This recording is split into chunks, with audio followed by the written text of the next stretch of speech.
Damascus, the city still standing before you today, is 11,000 years old.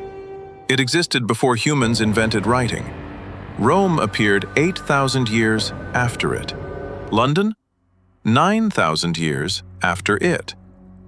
Everything we call civilization was in some form already happening here. So how did this land end up where it is today?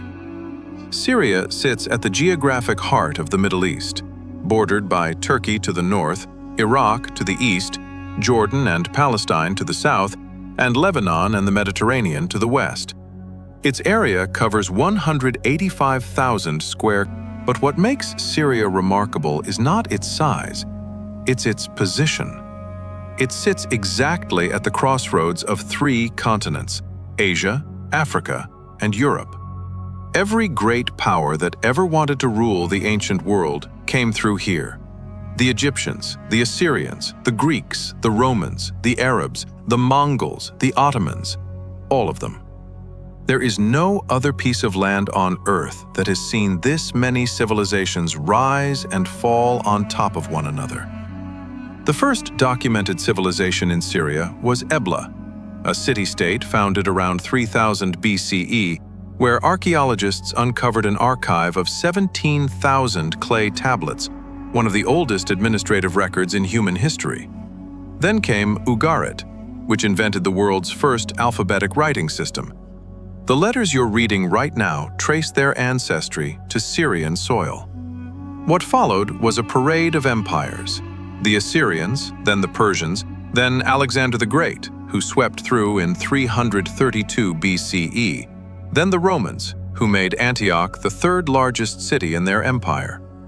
In the 7th century AD, Arab Muslim forces took the land, and Damascus became the capital of the Umayyad Caliphate, the largest empire the world had ever seen at that point, stretching from Spain to India.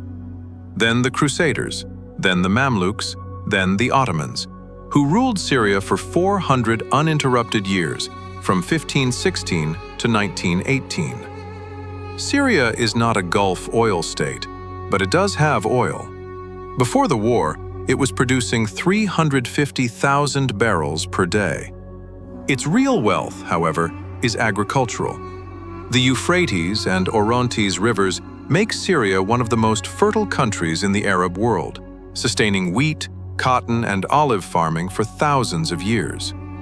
Before 2011, tourism alone brought in $8 billion a year.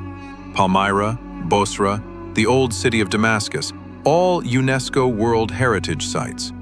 The war erased all of that.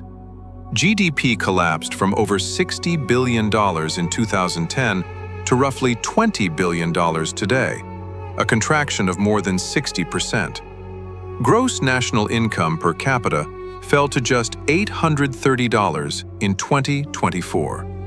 Rebuilding Syria, according to the World Bank, would cost $216 billion, nearly 10 times the country's current GDP. Syrians are not one people. They are a mosaic of civilizations. 74% are Sunni Muslims, 13% are Alawites, and 10% are Christians, some of whom still speak Aramaic, the language of Jesus Christ, in villages that have preserved it for 2,000 years. The remaining 3% are Druze and other minorities. Ethnically, 90% Arab, 9% Kurdish, and 1% Armenian, Assyrian, and Turkmen. This diversity is precisely what made Syria's history exceptional, and it is also exactly what outside powers have exploited to tear it apart. After World War I, France and Britain carved up the region with a secret agreement called the Sykes-Picot Agreement of 1916. Two diplomats drawing borders with a ruler on a map, without asking a single person who lived there. Syria spent decades under French mandate, then gained independence in 1946. What followed was a decade of coups, until Hafez al-Assad seized power in 1970, and his family ruled the country for 54 years. In March 2011, the Arab Spring reached Syria. What started as protests became a civil war that killed more than 500,000 people, displaced over 13 million, the largest refugee crisis since World War II. In December 2024, the Assad regime collapsed after half a century. Syria today stands at a crossroads it has not seen in over half a century. A regime is gone. 24.7 million people are trying to rebuild a country that is 11,000 years old, from scratch. The real question is not whether Syria can survive. It has survived everything. The question is, what kind of country will it choose to become?